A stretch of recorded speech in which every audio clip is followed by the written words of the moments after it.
on, I guess it's tropical storm now, Ida. And we're here at Station 2 with Chief Martin Andrews. And we want to just talk about how we're getting ready in the city of Columbus for this tropical storm that's coming through.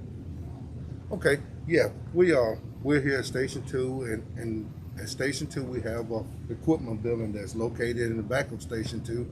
That we have a lot of specialized equipment. As you can see to our far back, you can see our rescue boats and things are ready to be deployed if needed. Also, we have ATVs or any other equipment that may be needed. We have with us today Captain Melvin Junkin, who is on our search and rescue team and who was also part of our Task Force 2 team. He did not get deployed this time, but we do have Chris Carter, who is our communications specialist that is now deployed with our communication vehicle down in Gulfport, waiting to be assigned any special tasks that may arise down there. But today we do want to talk about the weather and make sure that people understand how important it is to travel safe and be safe when they travel, and to talk about some other things. At this time, I will let Captain Junkin come over and tell you about the water rescue efforts and all of those different things that we may have. Okay, Captain Junkin, how are you today?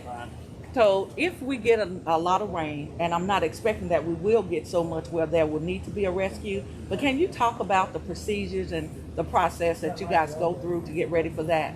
Well, it's different events require different tactics. Lower waters, we can use our ATVs to drive in. Higher waters, we have our dibs boat and our connector boats that we can go into deeper water, swifter water. We have swift water rescue teams that are trained through the task force for such occasions. Okay.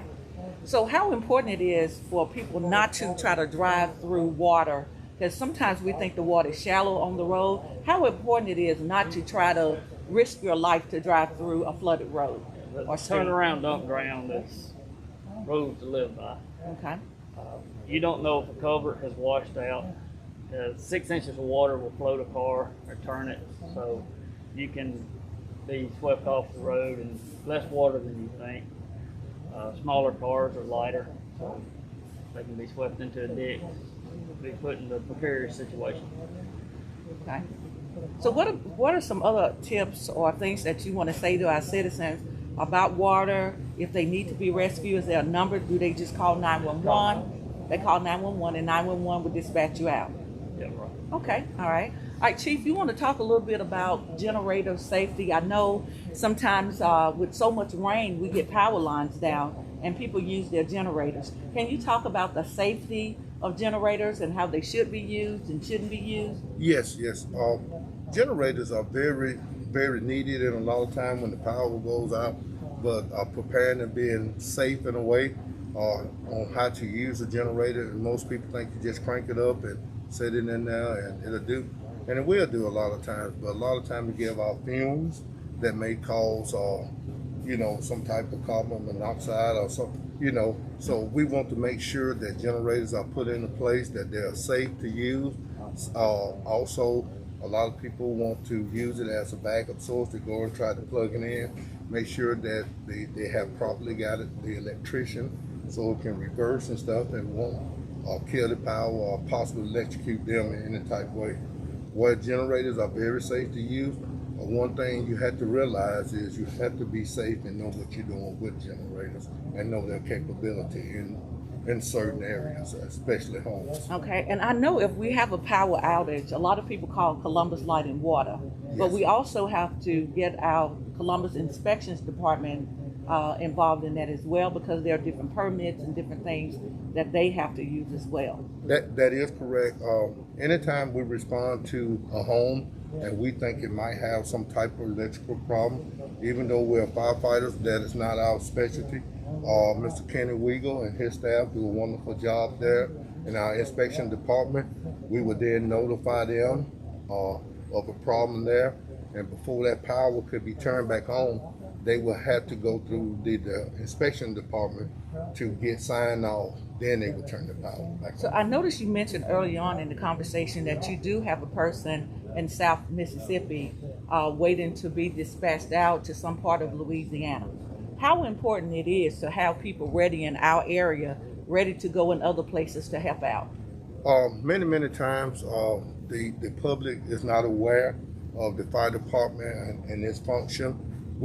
It's always important to have people trained to do different things: rope rescue, confined space, search and rescue, swift water, dive team. All of those specialty teams, we had to have people that are trained, but not just locally trained, are trained at the academy, but are trained through our Task Force 2 team so that they can be deployable and help other people.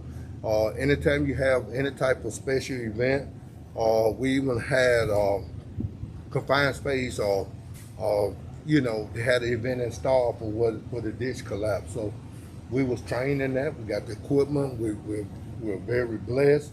Now we're running into that we got younger people that really need to be trained and put into these positions to be able to help. But the most important thing is keeping them trained, keeping them updated, and making sure that we stay in front of the curve as far as training and stuff. Captain Junkin is one of those members who has been on the Task Force 2 team a long time, along with some other captains and Engineer Carter. And we're trying to get other members of our department trained so that when Captain Junkins move up or retire or something, that we can have other people step in and do, because people just don't realize the things that we do here. Normally, if they can't find someone in the city that does it, call the fire department. Okay. Well, as we are getting prepared, not just with the Columbus Fire and Rescue, but also the police department and Public Works today, we want to say to all of our citizens, we want you to be safe. We want you to have your flashlights and your batteries ready. We want you to have your non-perishable foods handy just in case your power is out. Make sure you have your medication on hand. There are just a lot of things that we can get ready before something happens. So that's why we're here today, because we wanted to make sure that everybody is safe in Columbus. Also, if a road is barricaded, don't go around the barricades. They are there for a reason. And if you are having trouble getting in and out of your residence, make sure you call 911 and they will direct you to the proper sources here in Columbus. So we will keep you updated as we get more into bad weather, and just stay tuned to our mayor's page. And is there anything else from either one of you before we end this?